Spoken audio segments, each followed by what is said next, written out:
Hello everyone, welcome to administrative world. जो लोग public administration पढ़ना चाहते हैं ग्रेजुएशन के लिए, पोस्ट ग्रेजुएशन मतलब कॉलेज लेवल के लिए, फिर कंपटीशन एग्जाम के लिए, तो आप बिल्कुल सही जगह पर हैं। एडमिनिस्ट्रेटिव वर्ल्ड आपको पब्लिक एडमिनिस्ट्रेशन से रिलेटेड काफी सारा जो कंटेंट है वो प्रोवाइड कराता है। तो लास्टली हमने इग्नू की जो बीए का जो मटेरियल है, ठीक है, ये ऑनर्स वाला है। तो पर्सपेक्टिव ऑन पब्लिक एडमिनिस्ट्रेशन, ये वाली जो यूनिट है बीपीएससी 101 वाली, पर्सपेक्टिव ऑन पब्लिक एडमिनिस्ट्रेशन, इसके यूनिट 1 हम डिस्कस कर रहे थे। तो यूनिट 1 में हमने मीनिंग एंड जो meaning of administration and public administration है वो कल हमने पढ़ा था। आज हम बात करेंगे जो फर्दर टॉपिक है हमारी, जिसे नेचर एंड स्कोप की बात आती है, सिग्निफिकेंस की बात आती है, उनके बारे में हम जानेंगे। ठीक है, तो लास्टली उम्मीद करती हूँ चीजें काफी क्लियर हुई होंगी, बट हाँ अगर कोई भी डाउट है तो आप कमेंट सेक्शन में बिल्कुल हमें बता सकते हैं। इसके अलावा आप हमसे जुड़ सकते हैं हमारे टेलीग्राम चैनल पर, जहाँ पर ये फाइल्स जो हैं आपको free of cost definitely provide की जाती है, क्योंकि ये फ्री ऑफ कॉस्ट अवेलेबल है। अगर आप भी चाहते हैं इनको तो ई ज्ञान कोश से आप ये जो है डाउनलोड कर सकते हैं। ये फ्रीली अवेलेबल है, इसके लिए आपको कुछ भी पे करने की जरूरत नहीं। और ऐसा नहीं है कि सिर्फ इग्नू के लिए ही ये कामयाब है।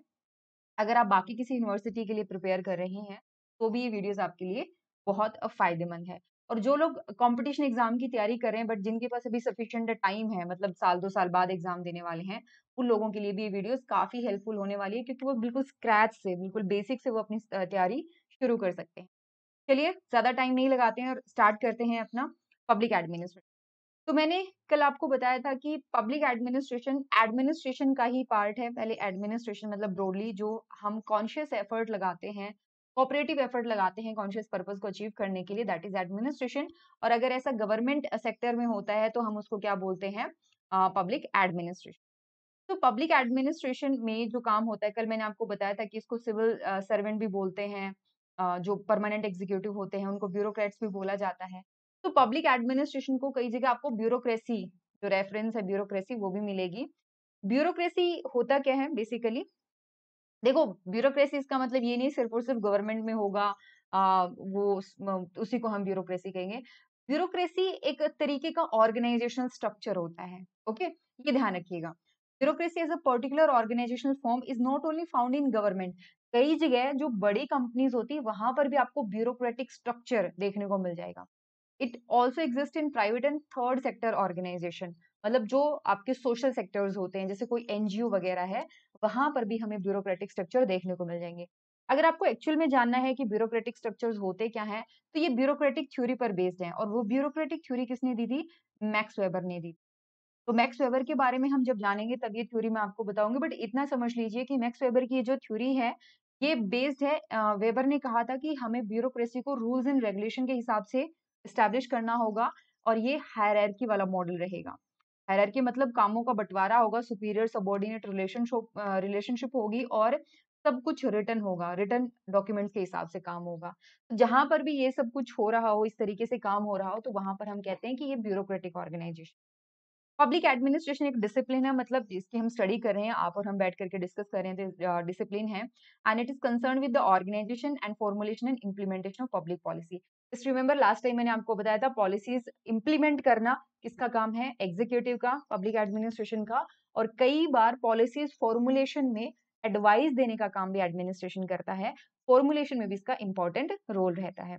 It functions in a political setting, goals and objective को अचीव करने के लिए। और इसको गवर्नमेंटल एडमिनिस्ट्रेशन भी कहते हैं, क्योंकि पब्लिक मतलब क्या होता है? गवर्नमेंट होता है। तो उम्मीद करती हूँ यहाँ तक चीजें काफी क्लियर हो गई होंगी। इसके फीचर्स क्या हैं? इसके फीचर्स क्या हैं वो समझते हैं। एक इससे पहले एक चीज, एक लाइन याद रखिएगा। The focus of public administration is on public bureaucracy. ये क्या हुआ? पब्लिक एडमिनिस्ट्रेशन का फोकस किस पे है? पब्लिक ब्यूरोक्रेसी पर है। ब्यूरोक्रेटिक और administrative organisation of the government. तो मैंने बताया था ना, ब्यूरोक्रेटिक एक तरीका होता है काम करने का, ब्यूरोक्रेटिक थ्योरी होती है। वैसे ब्यूरोक्रेटिक वर्ड कहाँ से आया, क्यों आया, ये सब हम मैक्स वेबर की ब्यूरोक्रेटिक थ्योरी के अंदर जानेंगे। बट अभी तक जितना है उतना सफिशिएंट है आपके लिए। और क्वेश्चंस अपने साइड में लिखते हुए चलिए, ताकि आगे जब हम बढ़े क्वेश्चंस आपके लिए बहुत एक होता है ना, जस्ट एक पैसिव रीडर बन के नहीं रहना है कि जो दिया है उतना पढ़ लिया, नहीं। अपने आप से क्वेश्चन पूछो, सफिशिएंट टाइम है, फर्स्ट ईयर सेकंड ईयर में भी स्टडी कर रहे हो, या फिर अभी आपके पास टाइम है कंपटीशन के लिए तैयारी करने का, तो always ask questions. Better answers, better questions. अच्छे क्वेश्चन से ही अच्छे आंसर्स आते हैं। तो अच्छे क्वेश्चंस पूछो, साइड में लिख लो अपना, आगे जब बार बार रिवाइज करोगे तो और भी काम में आएंगे वो चीज। के फीचर्स क्या हैं? ब्यूरोक्रेटिक डिसीजन मेकिंग होती है, organisation and process of policy process, हम लोग को बहुत ही डिटेल्ड वे में एग्जीक्यूट करते हैं, पब्लिक पॉलिसी को एनफोर्स करने का काम, एनफोर्स मतलब उसको लागू करने का काम। इसके अलावा कुछ सिविलियन फंक्शंस होते हैं। देखो सिविलियन फंक्शंस, जैसे कुछ फंक्शंस हैं वो स्पेशलिस्ट के द्वारा किए जाते हैं। फॉर एग्जांपल एक डॉक्टर का काम है, वो एक जर्नलिस्ट नहीं कर सकता, आप और मैं जा करके वो काम नहीं कर सकते। डॉक्टर, उसको स्टडी करनी पड़ेगी, फिर प्रैक्टिस भी चाहिए, वो एक स्पेशलिस्ट का काम है। सेम वैसा ही इंजीनियर के साथ होता है, वो भी स्पेशलिस्ट हैं। लेकिन कुछ सिविलियन फंक्शंस है, अभी रोड बनाना है और कोई काम है, आपको डॉक्यूमेंट्स के लिए है, वहां पर क्या होता है, आपको कम ट्रेनिंग दे करके, आपको ट्रेनिंग दे करके वो काम सिखाया जा सकता है। डॉक्टर्स और इंजीनियर में ऐसा नहीं होता कि आपको 1 साल की ट्रेनिंग दे दी और बात खत्म, नहीं। आपको एक्सटेंसिवली स्टडी करनी पड़ती है and then you become the specialist. Specialist ये भी तो होता है ना कि आप एक ही काम को बार बार कर रहे हो, तो ये चीज है। अब जैसे ये नई टर्म आ गया आपके सामने, तो इसको भी साइड में लिख लिया कि अच्छा सिविलियन फंक्शन के बारे में मैंने जानना है, और फिर जैसे ही लेक्चर खत्म हुआ तो फिर गूगल करके फटाफट सर्च कर लिया कि अच्छा सिविलियन फंक्शन ये होते हैं। देन एडमिनिस्ट्रेटिव ब्रांच, लास्टली मैंने बताया था एडमिनिस्ट्रेटिव ब्रांच क्या होती है। ओके, जो एग्जीक्यूटिव ब्रांच होती है गवर्नमेंट की, उसको हम कहते हैं। And it's an art and science of management. ये अपने आप में काफी डिबेटेबल भी है, काफी इंटरेस्टिंग सा टॉपिक भी है। बट इतना समझ लीजिए, साइंस मतलब कुछ प्रिंसिपल्स हम फॉलो करते हैं, और आर्ट मतलब एक इंसान की खुद की क्रिएटिविटी, खुद का इनोवेशन भी हो सकता है। बट हम सारे तरीके लगा करके स्टेट की जो एक्टिविटीज हैं उनको मैनेज करने में लगे रहते हैं, that is public administration. What and how of government, क्या करना है और कैसे करना है, वो भी पब्लिक एडमिनिस्ट्रेशन हमें बताता है। तो क्या हुआ कि जितना हमने पढ़ा, हम कह सकते हैं कि क्या है ये, होल गवर्नमेंट इन एक्शन, पूरी की पूरी सरकार जो काम कर रही है, that is administration. It's an instrument, it's an instrument. Instrument क्या होता है? जैसे फॉर एग्जांपल मेरे पास इंस्ट्रूमेंट है, इंस्ट्रूमेंट है लैपटॉप, आपके पास इंस्ट्रूमेंट है आपका फोन, जिसके थ्रू आप स्टडी कर रहे हो, राइट? तो इंस्ट्रूमेंट क्या होता है? जिसके थ्रू आप अपने गोल्स एंड ऑब्जेक्टिव्स को अचीव करने की कोशिश कर रहे हो। तो इंस्ट्रूमेंट को यहाँ पर क्या बोला गया, पब्लिक एडमिनिस्ट्रेशन को एक इंस्ट्रूमेंट के तौर पे रिप्रेजेंट किया गया है। The action part of government by the means by which the purpose and goals of government are realized. Public administration के दो यूजेस होते हैं, एज एन एक्टिविटी और एज ए डिसिप्लिन, ये हम कल बात कर चुके हैं। तीन टर्म्स हमारे लिए इंपॉर्टेंट हो जाती हैं जो आगे जाकर के आपको परेशान करेंगी, इनको यहीं पर डिफाइन कर देना, यहीं पे थोड़ा सा अलग अलग समझ लेना बहुत जरूरी है। और वो तीन टर्म क्या है? पहली है एडमिनिस्ट्रेशन, दूसरी है ऑर्गेनाइजेशन, और तीसरी है मैनेजमेंट। देखने में तीनों ही सेम लगेंगी। एडमिनिस्ट्रेशन और ऑर्गेनाइजेशन में तो उम्मीद करती हूँ मैं कल भी समझ में आ गया होगा, तो कल वाला वीडियो फटाफट से देख लीजिएगा और भी क्लैरिटी आएगी। अब ये जो डिस्टिंक्शन है, ये अलग अलग समझते हैं क्या है। देखो यहाँ पर एक स्कॉलर हुए हैं, उन्होंने इसको डिफाइन करने की कोशिश करी है, बट उससे पहले हम समझते हैं कि एडमिनिस्ट्रेशन, ऑर्गेनाइजेशन और मैनेजमेंट है क्या। देखो एडमिनिस्ट्रेशन से पहले हम समझेंगे ऑर्गेनाइजेशन। एडमिनिस्ट्रेशन में हमने जाना कि हम कोऑपरेटिव वे से एफर्ट करते हैं। जब भी हम मिल करके कोई काम करने की कोशिश कर रहे हैं, दो या दो से ज्यादा लोगों का ग्रुप मिल करके कोई काम करने की कोशिश कर रहा है, कोई ऑब्जेक्टिव उसने बनाया है, तो वो ऑर्गेनाइजेशन के थ्रू पॉसिबल होगा। कोई ना कोई आपको ग्रुप बनाना पड़ेगा, कोई ना कोई ऑर्गेनाइजेशन आपको बनाना पड़ेगा, तब जाकर के आप अपना काम अच्छे से कर पाओगे। And then what is manage administration, sets the priorities, goal set करते हैं। ठीक है, जैसे यहाँ पर विलियम शर्ल्स डिफाइन करते हुए इसको कहते हैं कि administration is the force which lays down the object for which an organization and its management are to strive. Administration क्या करता है? गोल से सेट करता है, और वो गोल्स अचीव करने के लिए फिर हम ऑर्गेनाइजेशन बनाते हैं, और ऑर्गेनाइजेशन को फिर हम मैनेज करते हैं। An organization is the combination of necessary human beings, material, tool, equipment, working space. ठीक है, ये सारी चीजें उसके अंदर आ जाती हैं। मैंने आपको कल भी बताया था तीन मेन चीजें होती हैं, कौन कौन सी? मैन या person, material and then method. ये किसी भी ऑर्गेनाइजेशन की तीन स्पेसिफिक चीजें होती है, इसी से ऑर्गेनाइजेशन डिफाइन होता है, और इन्हीं को यूज करना to achieve the goal, that is management. Management क्या होता है? जिसमें हम लोगों को गाइड करते हैं, लीड करते हैं, डायरेक्ट करते हैं, ताकि हम हमारे जो प्री डिटरमाइंड ऑब्जेक्टिव्स हैं उनको हम अचीव कर पाए। तो एडमिनिस्ट्रेशन का अगर हम और रिफाइंड वे में समझे, एडमिनिस्ट्रेशन थोड़ा सा ब्रॉडर कॉन्सेप्ट है। एडमिनिस्ट्रेशन के लिए हम ऑर्गेनाइजेशन प्लस मैनेजमेंट करते हैं, पहले ऑर्गेनाइजेशन बनाते हैं फिर उसको मैनेज करते हैं, तो इसमें दोनों चीजें आ जाती हैं, इतना याद रखिए। कई बार कई थिंकर्स ने, अब ये डिफरेंस इसीलिए समझा रहे हैं, कई थिंकर्स ने एडमिनिस्ट्रेशन को मैनेजमेंट माना है। एक चीज ये भी है कि मैनेजमेंट लोग जो हैं वो प्राइवेट सेक्टर से जोड़ते हैं। एक डिस्टिंक्शन ये भी किया गया था कि management is related to the private sector where is administration word जो है गवर्नमेंट की एक्टिविटीज से जुड़ा हुआ है। तो ये इसका सही मेरे हिसाब से नहीं होगा एक्सप्लेनेशन। काफी हद तक ठीक है, आम बोलचाल की भाषा ऐसी ही है, बट एक्चुअल में जो इनके बीच में डिफरेंस है वो इस बेसिस पे होता है कि एडमिनिस्ट्रेशन जनरली गोल सेट करता है और मैनेजमेंट के थ्रू अचीव करने की कोशिश की जाती है। अब बात करते हैं नेचर एंड स्कोप की। Now what does it mean by nature and scope? देखो, कोई भी सब्जेक्ट है वो क्या काम करता है। जैसे आपका नेचर कैसा है, आप नेचर मतलब आपका बिहेवियर कैसा है। स्कोप, आप काम क्या करते हो, कौन कौन से फील्ड में आपको, मतलब फॉर एग्जांपल मेरे को एक पर्टिकुलर स्किल आती है और उस स्किल का मैं कहाँ कहाँ यूज कर सकती हूँ, दैट इज स्कोप। मुझे जैसे टीचिंग आती है तो फिर टीचिंग के बाद में हम पूछते हैं ना इसका स्कोप क्या है, मतलब मैं अपनी ये स्किल को कहाँ कहाँ यूज कर सकती हूँ।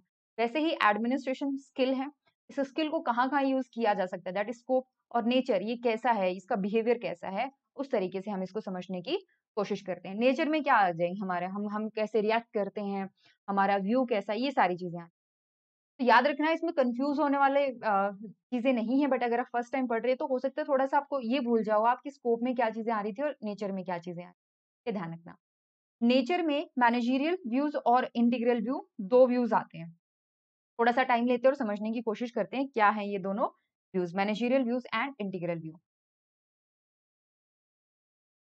ओके, देखिए, एक ऑर्गेनाइजेशन है, मान लो कोई भी, उस ऑर्गेनाइजेशन के अंदर 20 लोग काम कर रहे हैं। स्टार्टिंग विद, आप मान लो ये यहाँ पे उसकी बिल्डिंग बनी हुई है और ये जो है एंट्रेंस है।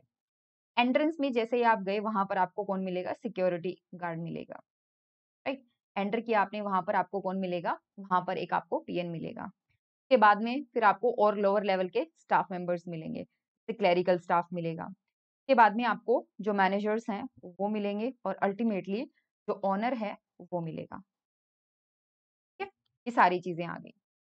तो यहाँ पर इसी बात को लेकर के पूरा डिफरेंस है कि कौन कौन सी एक्टिविटीज, इसमें काफी सारी एक्टिविटीज हो रही हैं। जैसे पहला, सिक्योरिटी की एक्टिविटीज भी हो रही है, ठीक है। दूसरा, यहाँ पे प्रोडक्शन का काम हो रहा है। तीसरा, यहाँ पे मान लो क्लरिकल वर्क भी चल रहा है। यहाँ पे डिसीजंस लिए जा रहे हैं, मतलब मैनेजरियल फंक्शंस भी हो रहे हैं, काफी सारे काम हैं। दोनों ही व्यूज में, मैनेजरियल व्यूज में और इंटीग्रल व्यू में यही फर्क है।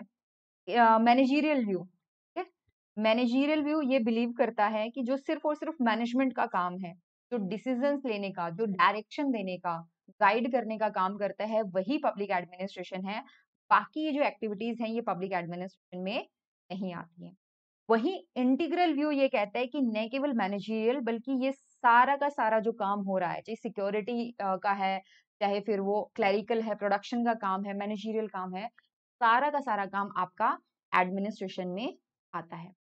तो मैनेजरियल व्यूज में मैनेजमेंट को बराबर बताया गया है एडमिनिस्ट्रेशन के, और इंटीग्रल व्यू में एडमिनिस्ट्रेशन को ब्रॉडर बताया गया है देन मैनेजमेंट। ये फर्क है और इसको अलग अलग थिंकर्स ने सपोर्ट किया है। जैसे मैनेजरियल व्यूज ने किस किस ने मैनेजरियल व्यूज को सपोर्ट किया है, for example Herbert Simon, Luther Gulick, इन्होंने इनको सपोर्ट किया है। नाम याद रखिएगा, दोनों ही थिंकर्स काफी इंपॉर्टेंट है एडमिनिस्ट्रेशन के परस्पेक्टिव से। और एक चीज और, कि जब मैं कहती हूँ कि मैनेजरियल फंक्शन ही सिर्फ और सिर्फ इसमें आता है, सबसे पहले मैनेजरियल का ही हम लेके चल रहे हैं ना, let me change the pen. हम यहाँ पे कह रहे हैं कि सिर्फ और सिर्फ मैनेजरियल वर्क ही जो है वो एडमिनिस्ट्रेशन में आते हैं। तो ये तो हर एक ऑर्गेनाइजेशन में सेम होता है ना, चाहे वो एजुकेशन का हो, चाहे वो डिफेंस का हो, चाहे वो हेल्थ सेक्टर का हो, सब में सेम ही होता है। मैनेजमेंट का काम, मैनेजमेंट क्या करती है, मैनेजमेंट को पता होता है कि ठीक है इस साल हमें ये काम करना है, कैसे लोगों से करवाना है, कैसे मोटिवेट करना है, वो काम तो हर जगह सेम ही होता है। तो मैनेजरियल व्यू जो है वो ऑर्गेनाइजेशन के हिसाब से, मतलब ऑर्गेनाइजेशन किस नेचर का है, जैसे यहाँ पर देख पा रहे हो ना, एजुकेशन का एक अलग टाइप का ऑर्गेनाइजेशन होगा, डिफेंस का अलग होगा, हेल्थ का अलग होगा, वो इसको हम कहते हैं सब्जेक्ट मैटर। ठीक है? तो वो सब्जेक्ट मैटर के हिसाब से डिफरेंशिएट नहीं करता है, वो ये मान के चलता है कि हर जगह जो है, हर एक ऑर्गेनाइजेशन में मैनेजरियल वर्क सेम रहेगा। ये याद रखिएगा। According to this view, is same in all the sphere as managerial techniques are same in all the fields of activity. And administration has to do with getting things done with the accomplishment of defined objectives. दूसरा आता है integral view. तो integral view में क्या आ गया, जो हमने एक ऑब्जेक्टिव को अचीव करने के लिए ऑर्गेनाइजेशन बनाया था, उस ऑर्गेनाइजेशन में जो कुछ भी एक्टिविटीज है, मैनेजरियल, टेक्निकल, क्लरिकल, मैनुअल, सबकी सब इसमें आ गई। इसको सपोर्ट करने वाले थिंकर्स एल डी वाइट, मार्शली, डिमोक जैसे लोग इसको सपोर्ट करते हैं। और इनका ये मानना है कि सिंस इसमें सारी एक्टिविटीज आती हैं, तो एक्टिविटीज हर एक फील्ड के हिसाब से, हर एक सब्जेक्ट मैटर के हिसाब से एक्टिविटीज चेंज होती हैं। सब्जेक्ट मैटर याद हो गया ना, एजुकेशन, डिफेंस, हेल्थ, किस एरिया में काम कर रहे हैं, किस प्रकार की एक्टिविटीज वो परफॉर्म कर रहे हैं, उसके हिसाब से भी एडमिनिस्ट्रेशन अलग होता है। तो it differs from one sphere to another sphere. अब ये तो था नेचर का इंटीग्रल व्यू और मैनेजरियल व्यू, याद रहेगा। M I is nature. आप नेचर जैसे एन से स्टार्ट होते हैं, तो मैनेजरियल एम इस तरीके से आप याद रख पाओगे, क्योंकि शुरू शुरू में सबको कंफ्यूजन होता है कि नेचर में कई बार वो ये लिख देते हैं, स्कोप वाला लिख देते हैं, और स्कोप में वो नेचर वाला लिख देते हैं। अब स्कोप के रिगार्डिंग भी दो व्यू पॉइंट है, फर्स्ट है POSDCORB view and second है subject matter view. POSDCORB view जो है उसमें ये कहा गया था, अच्छा ये काफी इंपॉर्टेंट है, इसको ध्यान से समझ। पोस्ट स्कोप व्यू किसने दिया था? ल्यूथर गुलिक ने दिया था, और उसमें उन्होंने कहा था कि एडमिनिस्ट्रेशन में 7 एक्टिविटीज होती हैं। अब ये वाली याद करो, मैंने कहा था ना ढेर सारी एक्टिविटीज हो रही हैं, ये जो मैनेजरियल एक्टिविटीज हैं, ठीक है। इन्होंने कहा कि ये मैनेजमेंट एक्चुअल में करती क्या है। तो पोस्ट को व्यू को एक्सप्लेन करते हुए कहता है कि मैनेजमेंट 7 प्रकार के काम करता है, या एडमिनिस्ट्रेशन 7 प्रकार के काम करता है। कौन कौन से? तो उन्होंने कहा कि वो पोस्ट कॉर्ब करता है। अब ये पोस्ट कॉर्ब क्या है? एक्रोनिम है ये। पी फॉर प्लानिंग, कि वो सबसे पहले प्लान करेगा क्या काम करना है। ओ फॉर ऑर्गेनाइजिंग, वो बताएगा, चीजों को ऑर्गेनाइज करेगा, मैन, मटेरियल, मेथड, इन सबको ऑर्गेनाइज करेगा। फिर मटेरियल वगैरह ऑर्गेनाइज करने के बाद में स्टाफिंग, मतलब पर्सन को वो लेकर के आएगा, हायर करेगा उनको। स्टाफ हायर करने के बाद में स्टाफ को डायरेक्शंस दिए जाएंगे, तो नेक्स्ट आता है डायरेक्टिंग। अब ढेर सारे लोग आपने रख लिए, 20-25 लोग आपने रख लिए, उन सबके बीच में कोऑर्डिनेशन भी जरूरी है, तो नेक्स्ट क्या हो गया? कोऑर्डिनेटिंग। फिर सब लोग काम कर रहे हैं तो आपके पास रिपोर्ट भी पहुंचनी चाहिए, तो रिपोर्टिंग। एंड फाइनली आता है बजटिंग। बजटिंग में क्या आ गया? पैसा। आप अपनी सारी एक्टिविटीज अगर इनसे करवा रहे हो तो पैसे देने की भी जरूरत है, पैसा अगर इन्वॉल्व है तो बजटिंग भी आ जाएगी। ये सारी चीजें हैं, ये आती हैं स्कोप ऑफ पब्लिक एडमिनिस्ट्रेशन। किसने दिया था? ल्यूथर गुलिक ने दिया था, नाम याद रखना, ठीक है। P planning, O organising, S staffing, D directing, C coordinating, और आर रिपोर्टिंग, बी बजटिंग। ये 7 जो है एलिमेंट है पोस्ट कॉप व्यू के। अब ये एलिमेंट किसके जुड़े हुए हैं? किसमें है? सिर्फ और सिर्फ, एज आई टोल्ड यू, सिर्फ और सिर्फ मैनेजमेंट से जुड़े हुए हैं। तो ये भी कहा जाता है कि पोस्ट कॉप व्यू नेचर वाला जो मैनेजरियल व्यू है उसके काफी ज्यादा रेलेवेंट, उससे काफी ज्यादा रिलेटेड है, ये याद रखना।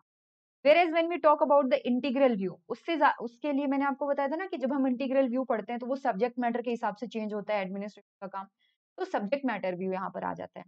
सब्जेक्ट मैटर व्यू कहता है, ये बेसिकली पोस्ट को व्यू का एक क्रिटिक्स के तौर पे डेवलप हुआ था। पोस्ट को व्यू को काफी ज्यादा एक्सेप्टेंस मिली, बट ओवर द टाइम इसके अगेंस्ट में काफी व्यूज आने लगे। इन्होंने कहा कि पोस्ट को व्यूज पूरे एडमिनिस्ट्रेशन को एक्सप्लेन नहीं करते हैं, ना ही वो सबसे सिग्निफिकेंट पार्ट है, क्योंकि हर एक एडमिनिस्ट्रेशन की सेम प्रॉब्लम से नहीं हो सकती हैं। आप ये भूल रहे हो कि डिफरेंट एडमिनिस्ट्रेटिव एजेंसीज जो है वो अलग अलग काम करती हैं। और दूसरा ये कि पब्लिक एडमिनिस्ट्रेशन में पोस्ट को सिर्फ और सिर्फ टूल्स ऑफ एडमिनिस्ट्रेशन एक्सप्लेन करता है, सब्सटेंस नहीं बताता। मेथड्स बताता है क्या करते हो, लेकिन सब्सटेंस, वो कौन से सब्जेक्ट मैटर, कौन से एरियाज में काम कर रहा है, वो नहीं एक्सप्लेन कर पाता है। अब सीधी सी बात है, जितना आप डिफेंस में करते हो, जिस तरीके से काम करते हो, आप सेम एजुकेशन में तो नहीं कर सकते। और जैसे एजुकेशन में करते हो वैसे आप एग्रीकल्चर में भी नहीं कर सकते। और जैसे एग्रीकल्चर में काम करते हो वैसे सोशल सिक्योरिटी वाले फील्ड में नहीं कर सकते। क्यों? क्योंकि हर एक एरिया की अपनी खुद की एक स्पेशलाइज्ड टेक्निक होती है, जो कॉमन पोस्टकॉप टेक्निक में कवर नहीं होती। तो पोस्टकॉप और सब्जेक्ट मैटर में यही फर्क है कि पोस्टकॉप सब्जेक्ट ओरिएंटेड है, और जो सब्जेक्ट मैटर है वो सब्जेक्ट ओरिएंटेड है, ठीक है। और इसके पीछे रीजन यही था कि पोस्टकॉप में काफी कमी है, इसीलिए सब्जेक्ट मैटर की हमें जरूरत पड़ी। अब इसको अगर हम कंक्लूड करें तो याद रखिएगा, ऐसा नहीं है कि पोस्टकॉप गलत है कंप्लीटली और सब्जेक्ट मैटर सही है, नहीं ऐसा नहीं है। दोनों मिल करके एक कंप्लीट व्यू हमें प्रोवाइड कराते हैं, दोनों मिल करके हमें पूरी रियलिटी देते हैं कि क्या चीज है, क्या पब्लिक एडमिनिस्ट्रेशन है, इतना ध्यान रखिएगा। ओके, तो ये कुछ क्वेश्चंस है, इनको आप प्रैक्टिस कर सकते हैं, लिखिएगा जरूर, लिखने से काफी हैबिट जो है वो आपकी डेवलप होती है और चीजें और भी क्लियर हो जाती हैं। Now let's discuss about the relationship between public and private organization. दोनों की इस रिलेशनशिप को डिफाइन करने के लिए डिफरेंस भी बताया कुछ लोगों ने सिमिलैरिटीज बताई है। तो डिफरेंस किसने बताया है? Paul H Appleby, sir Josiah Stamp और Herbert Simon and Peter Drucker. इन्होंने ये माना था कि जो एडमिनिस्ट्रेशन है, पब्लिक एंड प्राइवेट एडमिनिस्ट्रेशन, ये दो अलग अलग चीजें हैं। कैसे? देखो, पब्लिक एडमिनिस्ट्रेशन का काम है पब्लिक को सर्व करना, तो ये सर्विस मोटिव से काम करती है। वहीं प्राइवेट एडमिनिस्ट्रेशन प्रॉफिट मोटिव से काम करती है, उनका मुद्दा होता है पैसे कमाना। वहीं सरकार अगर काम करेगी तो वो प्रॉफिट को सेकेंडरी मान लेती है, प्रॉफिट ना भी हो, अगर लोगों का भला हो रहा है तो सही है। जैसे सरकार भर भर के सब्सिडीज देती है, सब्सिडीज से सरकार को फायदा तो नहीं हो रहा। हमें राशन मिलता है हर महीने, मान लो जो पीडीएस शॉप से हमें राशन मिलता है, वो सरकार किसानों से तो बहुत महंगे रेट पर खरीदती है, हमें तो सब्सिडाइज रेट पर मिलता है ना। वो सब्सिडाइज रेट सरकार को नुकसान कर रहा है, बट इससे लोगों को बहुत फायदा हो रहा है।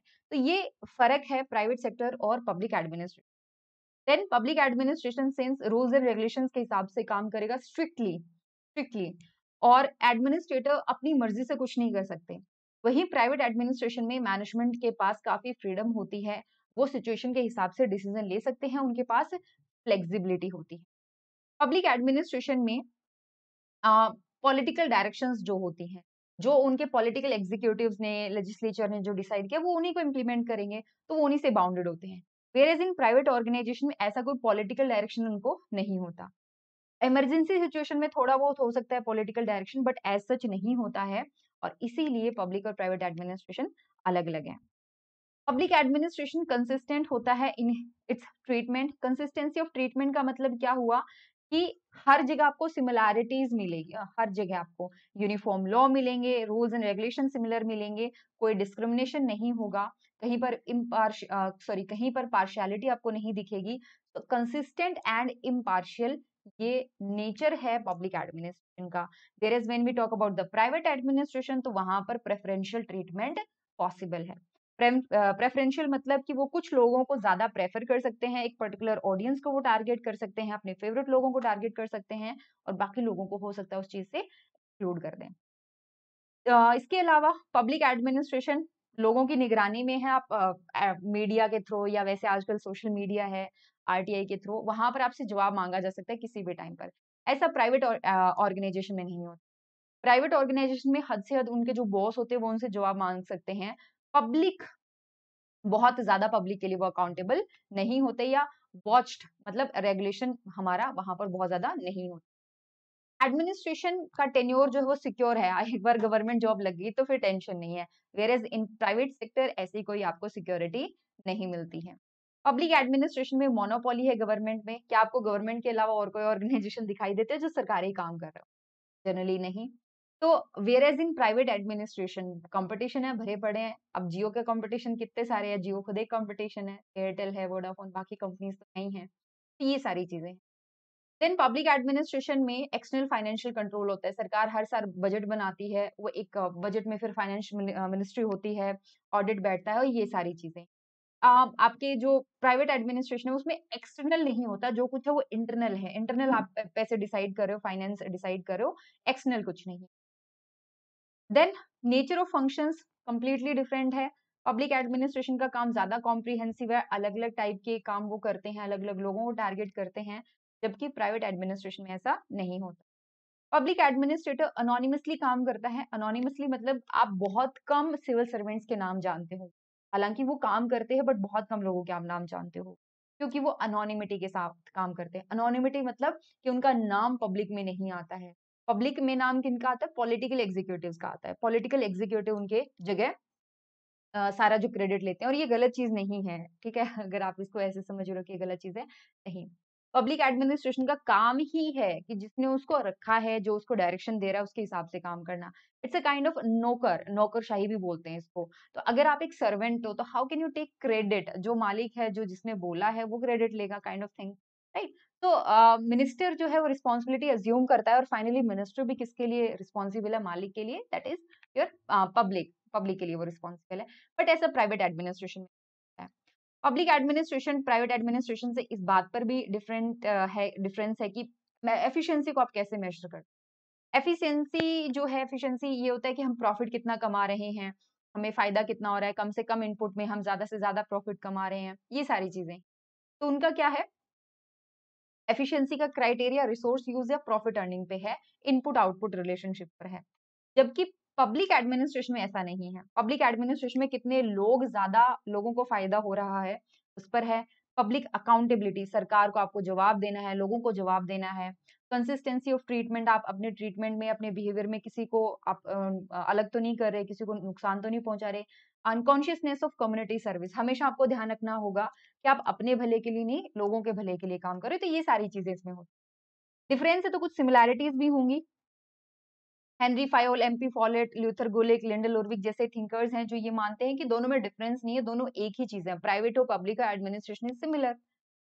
तो क्या सिमिलैरिटीज हैं, लेट्स फोकस। देखो, दोनों में ही मैनेजरियल टेक्निक होती है, दोनों ही हायरार्की वाले प्रिंसिपल पर होते हैं। हायरार्की क्या है? हायरार्की लाइक कि अगर 100 लोग काम कर रहे हैं तो काम का बंटवारा होगा। काम का बंटवारा इस तरीके से होता है, सुपीरियर, फिर उसके बाद में उनके सबॉर्डिनेट, फिर उनके सबॉर्डिनेट, फिर उनके सबॉर्डिनेट, इस तरीके की रिलेशनशिप बनती है। That is hierarchy. Uniformity in accounting मतलब हमारा जो काम करने का तरीका है, जो फाइनेंशियल अकाउंटिंग है, ऑफिस मैनेजमेंट प्रोसेस, वो दोनों में सेम रहता है। प्रैक्टिस एंड स्टैंडर्ड्स दोनों के आपस में इन्फ्लुएंस करते रहते हैं, राइट। एंड यहाँ पे फिफ्नर एंड प्रेस्टिस की एक बहुत अच्छी स्टेटमेंट है। उन्होंने कहा था कि ये कॉन्सेप्ट जो उभरा है पब्लिक कॉर्पोरेशन का, it's a half way house between its commercial prototype and the traditional government department. अच्छा, अब ये पब्लिक कॉर्पोरेशन क्या है? If you don't know about this, let me tell you. It's a kind of public sector undertaking. Public sector undertaking मतलब जहां पे government खुद production का काम कर रही है, उस कंपनी को पब्लिक सेक्टर अंडरटेकिंग कहा जाता है। इसके अलग अलग फॉर्म होते हैं, डिपार्टमेंटल अंडरटेकिंग, पब्लिक कंपनी और पब्लिक कॉर्पोरेशन। पब्लिक कॉर्पोरेशन जो है वो नॉर्मली है तो गवर्नमेंट की, बट वो प्राइवेट की तरह काम करती है। वो प्राइवेट की तरह जो है वो फाइनेंसिस पे फोकस करती है, मैनेजमेंट की टेक्निक अपनाती है।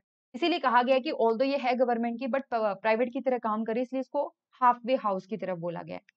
और दोनों में ही प्रॉब्लम्स काफी सेम आती हैं, फाइनेंस की, पर्सनल्स की, और इनमें सिमिलैरिटीज हैं।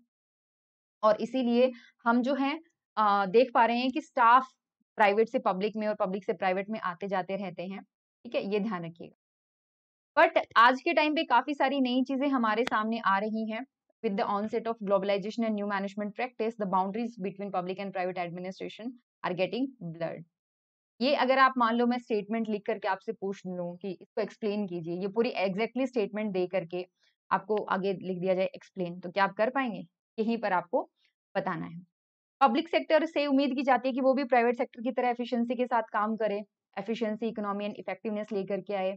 और प्राइवेट सेक्टर से ही हम उम्मीद करते हैं कि वो भी जो है पब्लिक सेक्टर के जो जिस तरीके से डायरेक्शंस होते हैं उस तरीके से वो काम करे। तो डिफरेंसेस जो हैं वो धीरे धीरे कम होते जा रहे हैं, and they are complementing and supplementing each other. इस तरीके से आप अपने आंसर्स को लिख सकते हैं। Now let's focus on the significance of public administration. But I think इस पे हम अलग से अपना, नहीं थोड़ा ही बचा है, तैयारी अभी कर सकते हैं कवर, 4-5 मिनट लगेंगी। देखो, सिग्निफिकेंस ऑफ पब्लिक एडमिनिस्ट्रेशन क्या चीज है? सिग्निफिकेंस मतलब एडमिनिस्ट्रेशन का क्या फायदा है, क्यों है वो वहां पे। तो it is an essential segment of modern society. इसकी वजह से हमें एक नया कॉन्सेप्ट देखने को मिला, that is known as administrative state.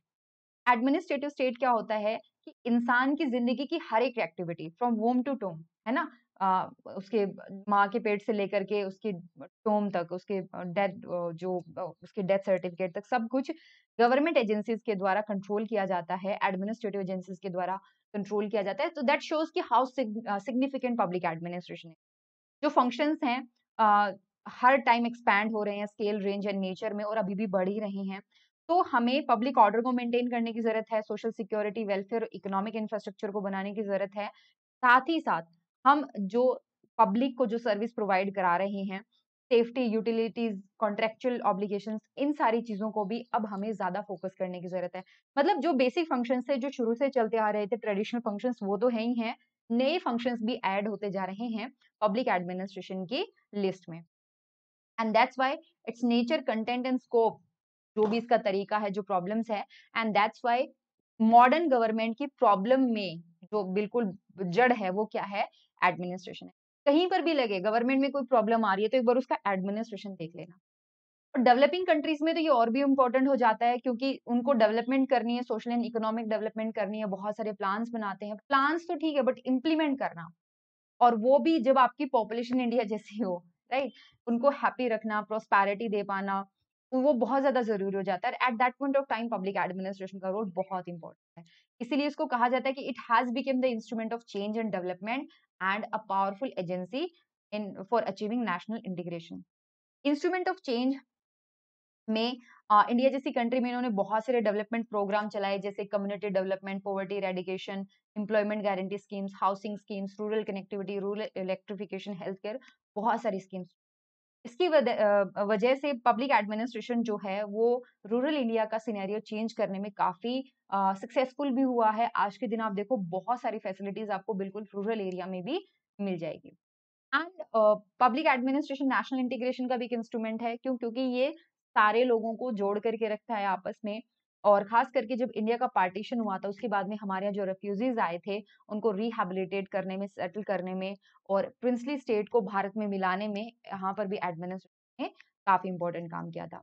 Other than that public administration एक स्टेबलाइजिंग फोर्स के तौर पे भी काम करता है। स्टेबलाइजिंग फोर्स मतलब जो आपका पॉलिटिकल एग्जीक्यूटिव है ये तो हर 5 साल में बदल जाते हैं, लेकिन जो आपके सिविल सर्वेंट है वो तो रहते हैं अगले 30-35 सालों तक, वो तो रहते, वो तो चेंज नहीं होते। इसकी वजह से गवर्नमेंट में कॉन्टिन्यूटी और लिंकेज बने रहते हैं, नए और पुराने प्रोग्राम्स आपस में कनेक्ट हो पाते हैं। इसीलिए डेवलपिंग कंट्री और डाइवर्स कंट्री लाइक इंडिया में पब्लिक एडमिनिस्ट्रेशन का रोल बहुत इंपॉर्टेंट हो जाता है।